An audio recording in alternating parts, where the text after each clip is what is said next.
sumamente específica para ese barco. Proviene del término hebreo terak, y la palabra terak es una caja o un cofre. O sea que un arca es una caja o un cofre independientemente de las medidas y el uso que se le dé.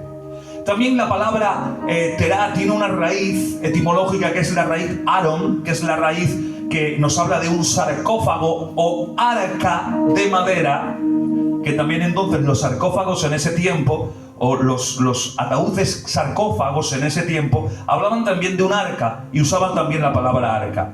Y todas estas palabras tienen su traducción en la palabra griega kibotos, que es la palabra arca en todas estas ramificaciones, ya sea un sarcófago, ya sea un arca para unas medidas específicas, ya sea un arca para utilizar como barco, como el de Noé. O sea que esta palabra tiene varias acepciones. En este caso la Biblia tiene 7. Hay siete instrumentos, 7 utensilios, 7 acciones que tienen que ver con esta palabra. Y es lo que yo quiero hablaros rápidamente. De 6. La 7ª la desarrollaremos en otro momento, solo un mensaje exclusivo porque es específica. Y la primera que aparece en la Biblia, ya si ustedes están imaginando, es el arca de Noé. El arca usa la palabra terat o kibotos, que es lo mismo, usa la palabra para arca, y ese arca se convierte en un barco de protección para ellos. La referencia está en Génesis capítulo 6, versículo 14. En Génesis capítulo 6 está el ejemplo de Noé cuando el Señor demanda que construya un arca de madera de ciprés, específicamente. Y la tiene que calafatear con brea, tiene que rellenar las juntas por fuera y por dentro con brea, con un propósito específico. El propósito del arca era salvar a su familia y todos aquellos que obedeciesen el mensaje predicado de gracia de Noé. El mensaje que había predicado Noé de gracia, todos aquellos que lo recibiesen entraban en el arca. El arca representaba salvación, representaba seguridad por el juicio inminente que el Señor había dictaminado en la tierra. Y la tenía que hacer con unas ciertas medidas, la tenía que hacer de una cierta manera, no podía hacerla como le daba la gana a él. Tenía que seguir un patrón divino, nunca mejor dicho, porque el patrón fue divino. Dios le dijo, tienes que hacerlo de esta manera, con esta madera, de estas formas y con estas medidas. Todo tiene un significado aplicativo y simbólico dentro de la tipología bíblica, que no vamos a ahondar hoy en detalles. Siempre quiero traer una aplicación práctica para nosotros. Porque hoy Dios también te ha llamado a construir un arca. Iglesia de Nueva Luz. Y ese arca es tu hogar. Y tu hogar tiene que estar cimentado por la obediencia a los detalles de su palabra. Amén. El arca se construyó por los detalles específicos de las medidas. Dios le dijo a Noé, Noé, hazlo de esta forma. Y Noé tenía que hacerlo con las medidas estándares que Dios había marcado en el cielo.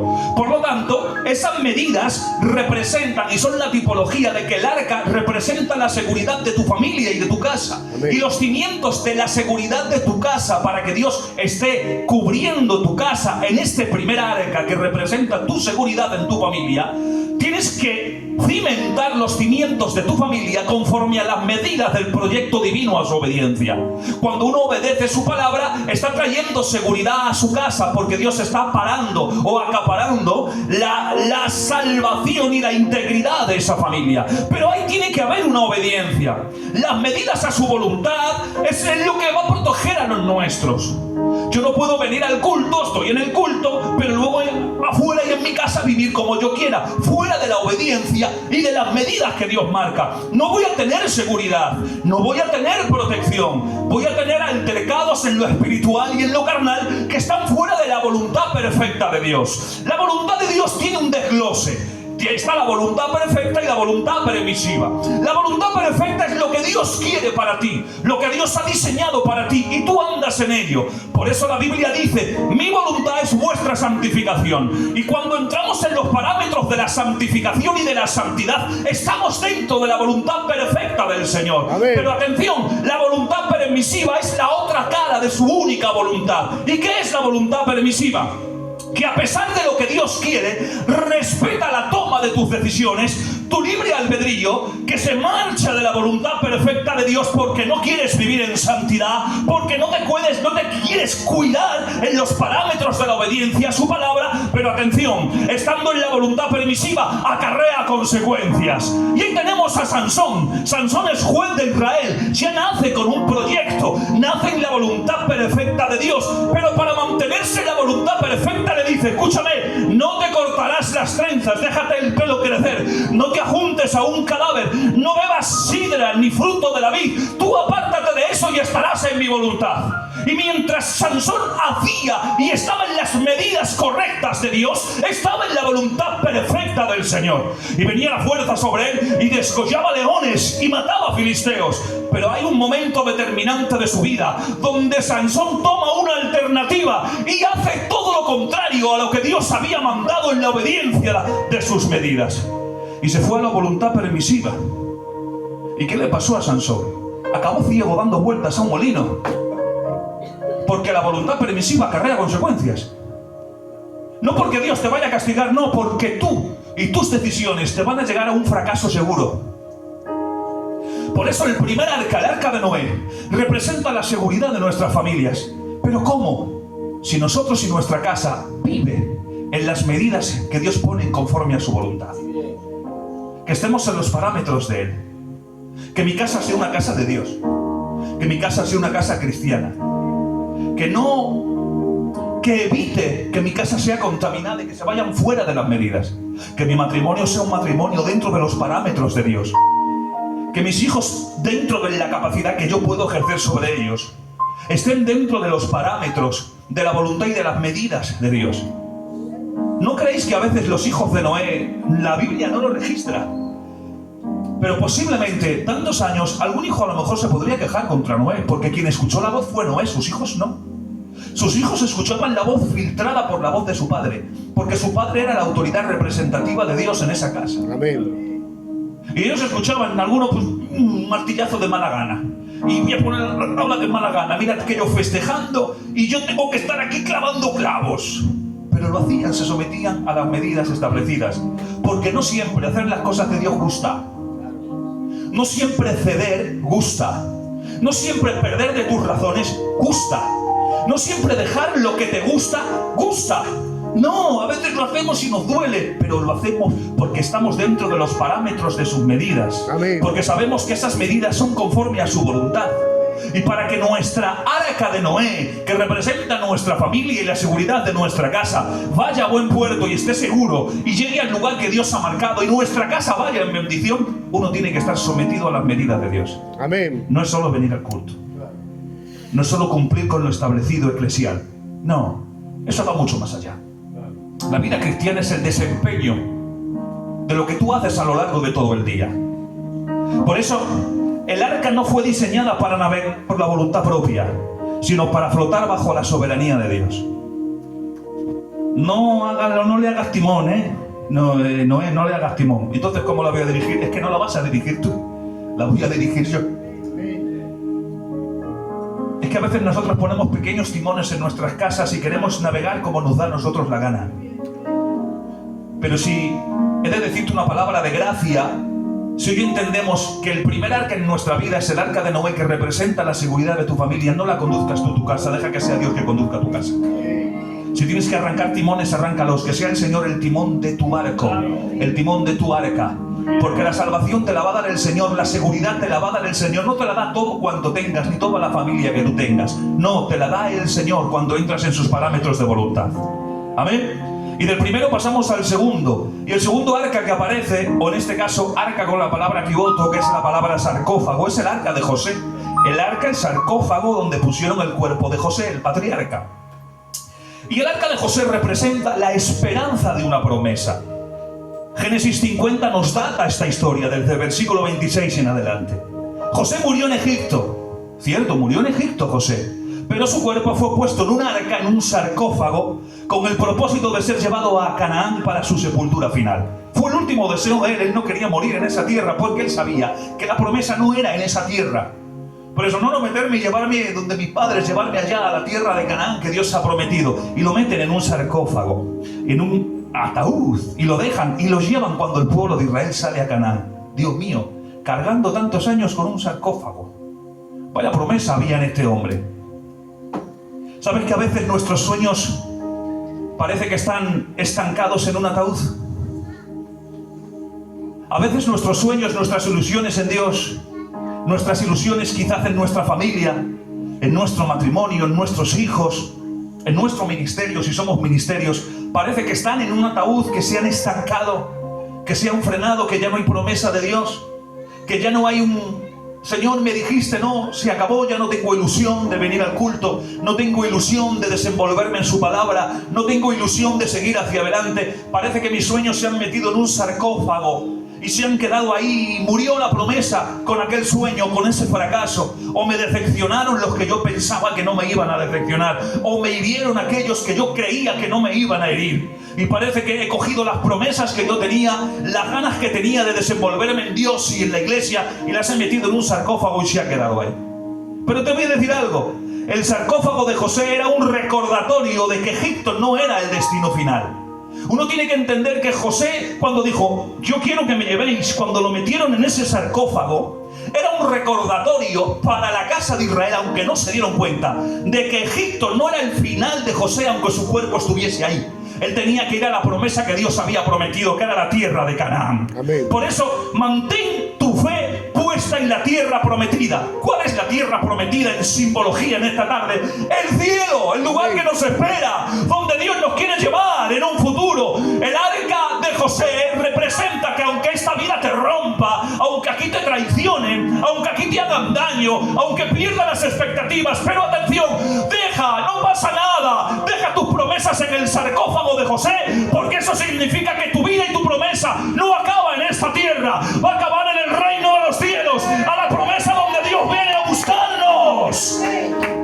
Gloria a Dios. Que aquí no acabas. Mi vida se ha acabado, se me ha frustrado la vida, ya no tengo alcance de nada. Sí, pero atención, se ha acabado aquí, pero tus promesas no, porque están en Cristo, descansan en Cristo, se fortalecen en Cristo, viven en Cristo y se van con Cristo.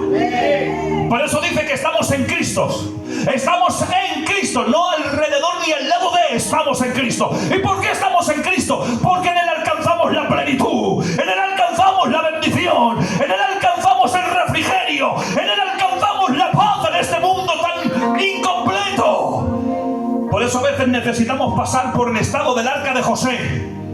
Es que ya no tengo. Tranquilo, que tu fe no se ancle en esta tierra, que se ancle al reino de los cielos. Por eso dice Cristo, puesto los ojos en Jesús, autor y consumador de la fe. ¿Por qué en Jesús? Porque si los pones en mí, fracasas. Porque si los pones en el gel, fracasas, con mucho respeto. Si los pones en un nombre, tarde o temprano fracasas. He puesto los ojos en Jesús, en Él. ¿Por qué? Porque es allí donde nos vemos.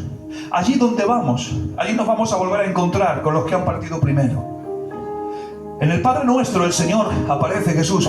Enséñanos a orar. Y ahora, la oración por antonomasia, Jesús dice, Padre Nuestro. Cambia la relación. Hasta ese momento, todo el mundo adoraba a Dios como Dios. No conocían la cercanía ni la relación de Padre, solo Cristo, que era su Padre. Pero aquí Él ya no dice, Padre mío, que lo podría haber dicho. Dice, Padre Nuestro. Ha cambiado la relación. Ha dicho, mira, ya no vengáis cuando vengáis con ese temor reverente ante Dios. Yo os voy a dar una nueva relación. Ahora no solamente es vuestro Dios, ahora es vuestro Padre.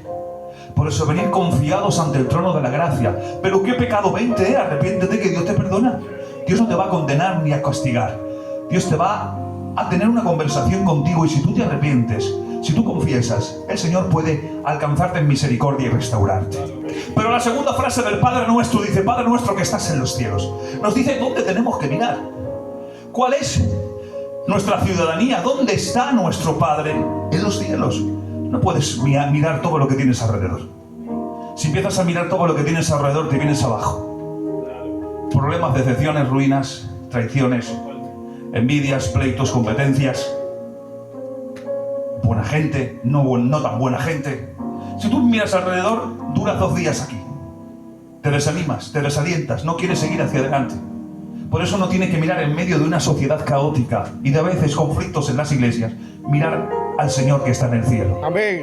O sea que el sarcófago de José representa la estación donde tu fe no se tiene que anclar en la tierra ni depender de ningún hombre. Tiene que depender del Señor. Amén. Tiene que anclarse al lugar del cielo, que es donde el Señor viene a llevarnos. Por eso, tu situación actual no es tu destino final. La situación que puedas estar viviendo no es tu destino final. Eres un peregrino en tránsito hacia la promesa que Dios nos ha regalado. Amén. Amén. Luego viene el arca, el tercero es el arca de Jocabet. ¿Y qué es el arca de Jocabet? En Éxodo capítulo 2, Jocabet es la madre de Moisés. ¿Qué hizo? En una canastilla, en una arca, puso a Moisés. Es el tercer arca. Y en el río Nilo, lleno de cocodrilos, lo suelta. Jocabet no pudo ocultar más a Moisés. No podía. Si por egoísmo quiere guardarse a Moisés lo matan. Tuvo que soltarlo. Que tenga oídos para oír que oiga. No voy a profundizar en cada punto. Ya veis que estoy saltando rápido. Pone al niño porque no se lo podía quedar. Porque si se queda más tiempo con Moisés lo mata. Tuvo que coger lo que más quería y ponerlo en un arca y echarlo río abajo.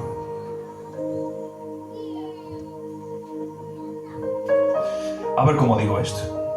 Hay momentos donde debemos soltar lo que más amamos en las manos de Dios. Hay momentos que tenemos que soltar aquello que amamos y ponerlo en las manos del Señor. Amén. El arca de Moisés, o de Jocabet en este caso, que es quien lo preparó, su madre, representa eso que tú amas, que tienes que poner en las manos del Señor. Y cuando hablo de amar, no solamente me refiero a algo bueno, a veces amamos cosas malas. Porque lo que guardamos en el corazón es lo que amamos, sea bueno o sea malo. Si yo guardo odio, rencor, envidias, pleitos, chismes, cuentos, criticaciones, murmuraciones en mi corazón, estoy amando eso en mi corazón, porque lo tengo en el centro de mi vida. No, eso es malo, sí, pero si fuese malo no lo tendrías en tu corazón, lo tienes en el centro de tu vida. Entonces a veces tenemos que coger eso que amamos y que guardamos, que a veces es un deporte en nosotros, quitarlo y ponerlo en el arca y entregárselo en las manos del Señor. Dependerse de ello. ¿Por qué? Porque es en las manos del Señor donde nos encontramos seguros. Amén. Pero a veces también, de lo malo también digo lo bueno. Hay a veces que tenemos cosas buenas en el corazón que también tenemos que entregar en las manos del Señor, porque evitan el crecimiento espiritual. Me encanta estar tanto con los míos y con mi familia, y con los míos y con mi familia, y con los míos y con mi familia, y eso me quita de tener interacción con Dios, con la iglesia y con las cosas de Dios, que a veces eso que amo también tengo que tener una dependencia y ponerla en el canasto de Jocabet para que vaya río abajo, para que pueda tener una relación con Dios y pueda crecer el proyecto que Dios tiene para Moisés. Porque Dios tiene un proyecto para Moisés, ser el libertador del pueblo de Israel. Pero si no lo pone en el canasto, si no va en el arca, Moisés no se convierte en el libertador. No sé si lo están entendiendo sin profundizar en el tema. Hay a veces que no alcanzamos lo que hemos soñado, ni alcanzamos lo que Dios quiere para nosotros, y que es un proyecto que Dios quiere para ti, porque amamos tantas cosas en el corazón que no nos atrevemos a soltar ni a entregar a Dios, que así nos vemos y así nos va. Y hay a veces que tenemos que desprendernos de cosas, de actitudes, de sentimientos, de acciones, de tiempo, y dedicárselo al Señor. Es que me llenan tanto mi negocio, mi trabajo, mi familia, el tiempo, que no tiempo para el Señor, que no tengo tiempo para el Señor. Pues a lo mejor Dios no puede desarrollar lo que tiene para ti, porque todavía no has puesto en el arca de Jocabet lo que tienes que poner. Y cuando sueltas tu tesoro en el arca de la fe, Dios se encargará de que llegue a su destino divino. Amén. Hay a veces que tenemos que entregar nuestros tesoros que guardamos en el corazón. Que Dios nos ayude. Amén. Primero. Luego en Deuteronomio capítulo 10 y Éxodo 25 aparece el arca de Moisés, el arca del testimonio. Dios le dice, esta es la cuarta, Dios le dice cómo tiene que construir el tabernáculo y cómo tiene que construir el arca.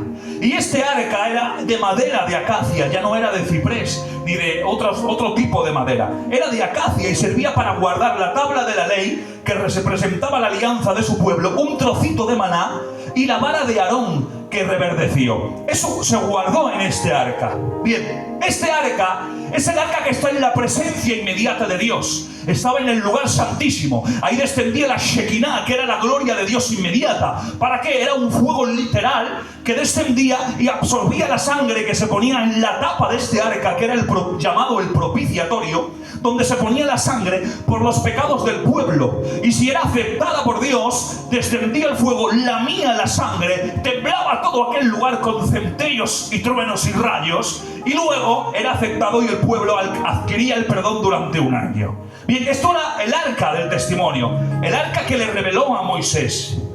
Este arca recorrió 12 estaciones, que más adelante vamos a predicar de esto. Este arca recorrió 12 estaciones hasta llegar al templo que se instauró. 12 estaciones, 12 etapas recorrió.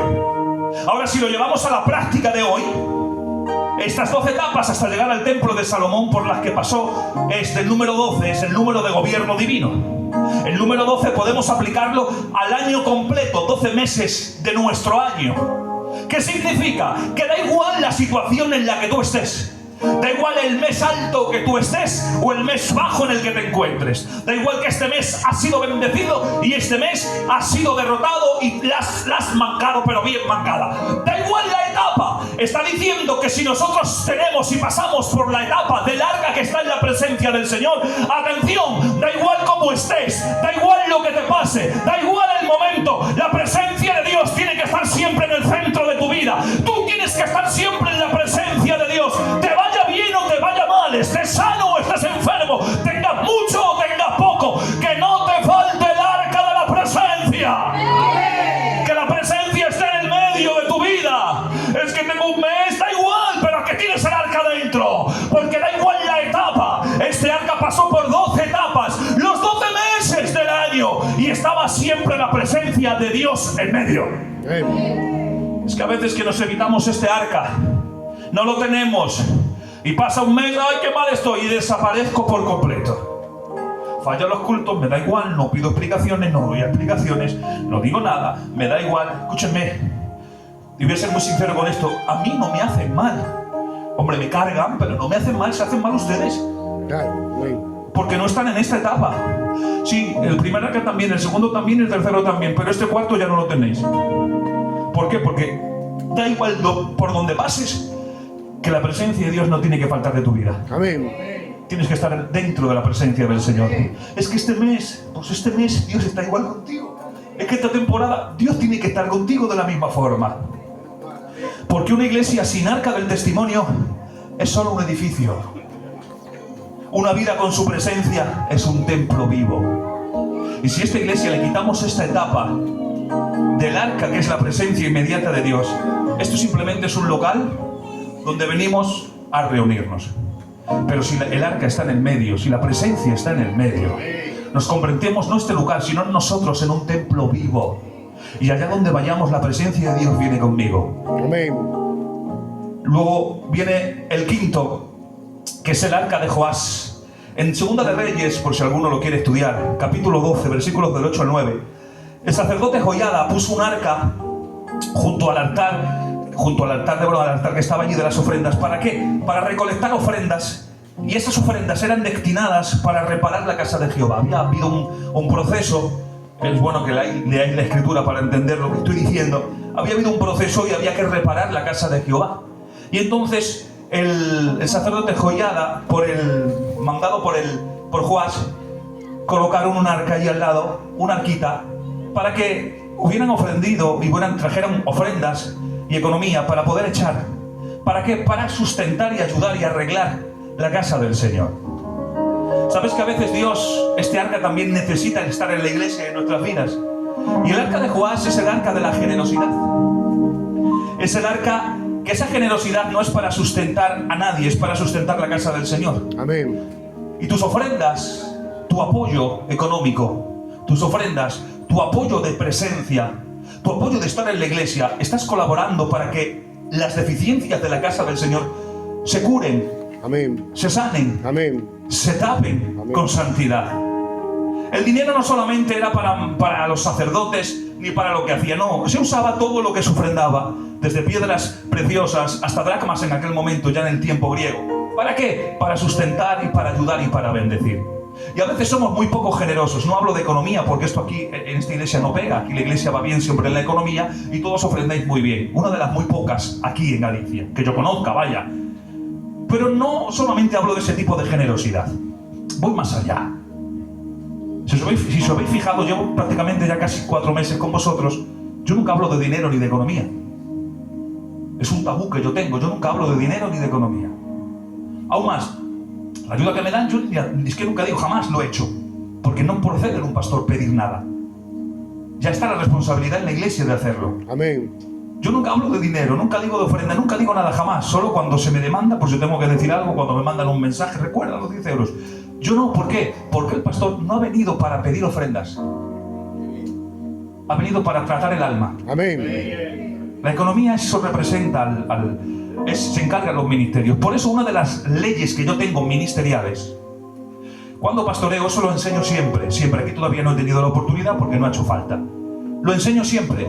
Un pastor, esto ya lo digo a las ovejas para que lo sepan para la próxima, un pastor, primero, no puede hablar de economía. Segundo, no puede coger cargos de cajas de dinero. Un pastor no puede. Y si un pastor quiere hacerlo, el grupo ministerial tiene que decirle: mira, pastor, tú dedícate a dar de comer a la iglesia, dedícate a atender a la iglesia, la economía la llevamos la iglesia, los obreros de la iglesia. Amén. Estando yo en la iglesia donde estoy, viene un pastor y viene y quería coger el cargo del de la... Estamos los obreros y quiere coger el cargo de la caja, y es un buen pastor, no tenía ninguna objeción y nadie dijo nada, pero yo me levanté en mi iglesia. En mi iglesia sí lo digo, dije: mira, hermanico, perdóname, estamos aquí para lo que tú necesites. Lo que tú necesites a las horas que tú nos necesites, que lo saben, aquí estamos dispuestos para ti. Pero permíteme decirte algo. La economía de la iglesia es independiente del pastoreo. Eso es nuestro. Y lo administramos los ministerios de la iglesia. Si nosotros te decimos: pastor, recuerda las ofrendas, lo recuerda. Perfecto. Pero la economía no pasa por las manos del pastor. Amén. No sé si lo entienden. Por eso no estoy hablando aquí de dinero, estoy hablando de otro tipo de generosidad. El arca de Joás es que tienes que empezar a ser más generoso. Pastor, pero ¿de ofrendar? No. De estar, de cumplir, de apoyar, de ayudar, de llamar, de aparecer. Ser generoso, ser generosa. Hermana, ¿cómo estás que no has venido al culto? Pastora, ¿qué te ha pasado hoy? Hermanito, ¿qué te ha pasado esto? Entre nosotros, no solo tengo que llamaros yo a ustedes, que es mi obligación como pastor, entre ustedes también lo pueden hacer, porque tienen que tener el arca de Joás y ser generosos en la iglesia. Llamaros los unos a los otros, preguntaros, invitaros a un café, daros un paseo por la playa, que las tenéis muy bonitas por aquí, que voy a pasarme todo el verano en la playa. Yo vengo mucho a esa vida, ahora mejor todavía. Atención, eso, tener interactuación con los hermanos y con las hermanas. No es venir al culto, me siento y se acaba y me marcho. ¿Por qué? Porque como me hicieron daño, no. Tú tienes que soltar eso en el arca anterior. Tienes que soltarlo en el arca de Jocabé. Mételo ahí, que se vaya, entonces tu corazón está limpio y vengo al culto. Y en el culto tengo que tener el arca de Joás. ¿Cuál es? Ser generoso. Es que a mí no me lo han hecho. Bueno, pues tú hazlo, que de ti no quede. Es que no hay excusa para esto. Tú tienes que cumplir con lo que tú tienes. Tienes que tener el arca de Joás, el arca de la generosidad, y empezar a ser generoso y generosa. Amén. Y esto nos llevamos ya y terminamos el mensaje. Hoy es un mensaje fugaz. El sexto, voy a dejar el séptimo para otro mensaje específico porque es interesante. Amén. Y es el arca del pacto, que es la imagen real de la victoria final. Apocalipsis capítulo 11 versículo 19. Juan ve en el cielo el templo abierto y el arca del pacto en medio de relámpagos y truenos. Ese arca que ve Juan es el modelo original del cual se hace el arca que se hace en el templo y que está en el tabernáculo. Se hace a imagen de este que ve Juan. ¿Y qué significa este? Que este es el arca del modelo que Moisés vio. Y esto nos recuerda que las promesas que tú tienes son promesas eternas. Que no son promesas que se acaban aquí. Que no son promesas de uno que bien habla y que bien predica ese pastor. No, son promesas que son eternas. Amén. Y lo que Dios te ha prometido, no te lo ha prometido solo para esta tierra. Te lo ha prometido para el estado eterno y para que vivas en la eternidad con Él.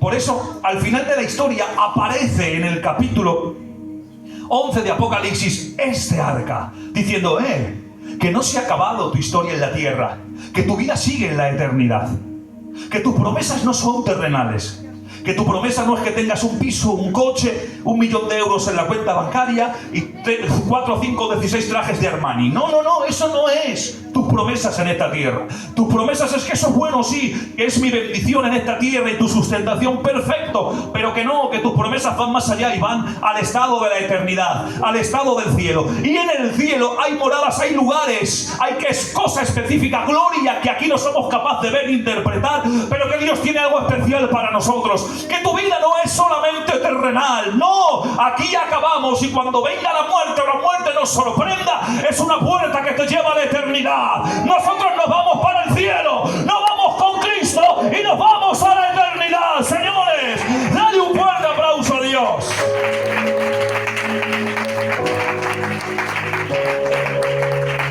Seis arcas. Desde el primero, la seguridad de tu familia obedeciendo a Dios y sus medidas, hasta el último, que tus promesas no se acaban aquí, que tus lágrimas son oraciones líquidas, no se acaban aquí, son contadas en el recipiente de la gracia de Dios que está en el cielo. Así que sigue tu camino en esta tierra, sigue tu andadura, pero no te olvides de estos pasos, estos 6 pasos que te he enseñado hoy. No los olvides, síguelos, porque el bien es para ti, la bendición es para ti y la imagen bendita es para la iglesia. Amén. A Dios sea la gloria en esta tarde. Amén. Hasta aquí este culto en el nombre de Jesús. Amén.